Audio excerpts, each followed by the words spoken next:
সময়টা ৮০-এর দশকের। সমাজ তখন ছিল পুরুষ আধিপত্যের অধীন। নারীদের ছিল না কোনো স্বাধীনতা, ছিল না কোনো অধিকার আদায়ের প্রাপ্তি। সেই ৮০-এর দশকের এক বিকেলে বেগম রোকেয়া বই হাতে পায়চারি করছিলেন। বইয়ের জগৎ এবং নারী সমাজের পশ্চাৎপদ অবস্থানের ভাবনায় আচ্ছন্ন হয়ে এক সময় ঘুমিয়ে পড়লেন তিনি। এরপর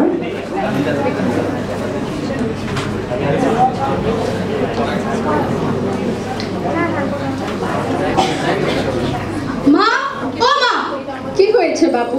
বাইক কিনবো, টাকা দাও। বাবুর বাবা, বাবুর বাবা, এক্ষুনি এদিকে এসো। আমি তো বাবুকে বাইক কিনতে চাই, যাও এক্ষুনি অর্ডার দাও। লেটেস্ট মডেল বলো। Latest model. এতগুলো টাকা কি দরকার? একদম চুপ। কাজের কাজ তো কিছুই পারো না, খালি বাজে কথা। আমার মেয়ের ইচ্ছার উপর কথা বলার তুমি কে? হ্যাঁ, একটা মাইটোকন্ড্রিয়াও তো দিতে পারনি ওকে। আমি দিয়েছি ওকে মাইটোকন্ড্রিয়া, তাই আমি যা বলবো।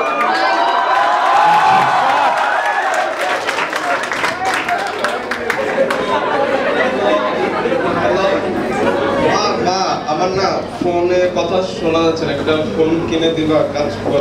সারাদিন এত কিছু ফোনে কথা? হ্যাঁ, যাও গিয়ে পড়তে বসো। কাজ করে না। একটু টাকার ব্যাপারে দিয়ে দাও। তুমি আবার কথা বলছো?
আর ভাবি বলেন না, যেরকম বাবা তেমন তার ছেলে।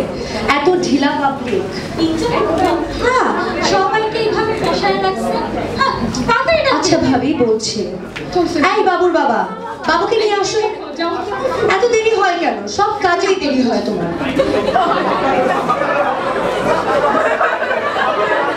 আরে বাবা, তুমি কেন কাঁদছো? বিয়ে কি তোমার নাকি তোমার ছেলের?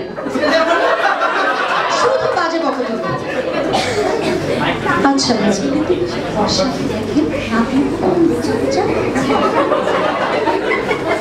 বাবা, কি নাম তোমার? মোবাইল চালাতে হয় না, রাখ না মামা। বাবা, তুমি সব জানো না, কি ট্রেন দেখো।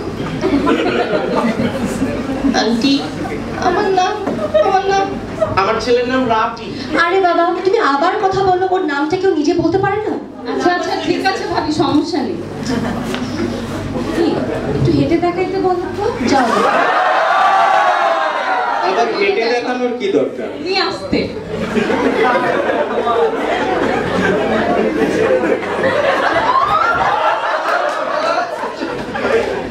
কি শিখিয়েছো ওকে তুমি? হাঁটতেও পারে না? নার্ভাস হয়ে গেছি, বিগি ঢিলি করে।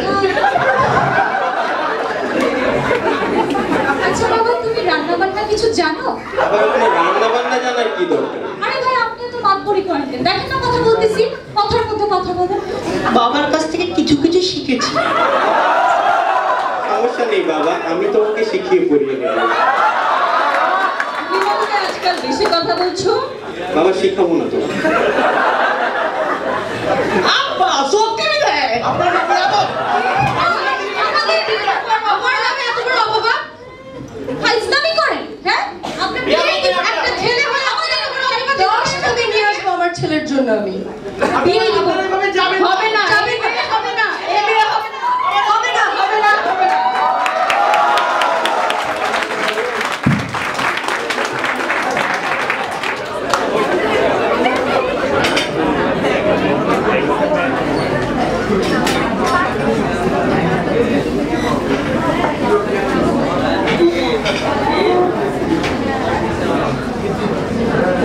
আমাদের সমাজ ব্যবস্থা বড়ই বিচিত্র।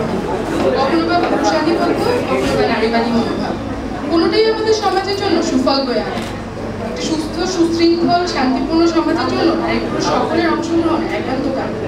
আসুন আমরা নারী পুরুষ সকলের অংশগ্রহণ সুনিশ্চিত করে সুস্থ সুন্দর সমাজ গড়ে তুলি।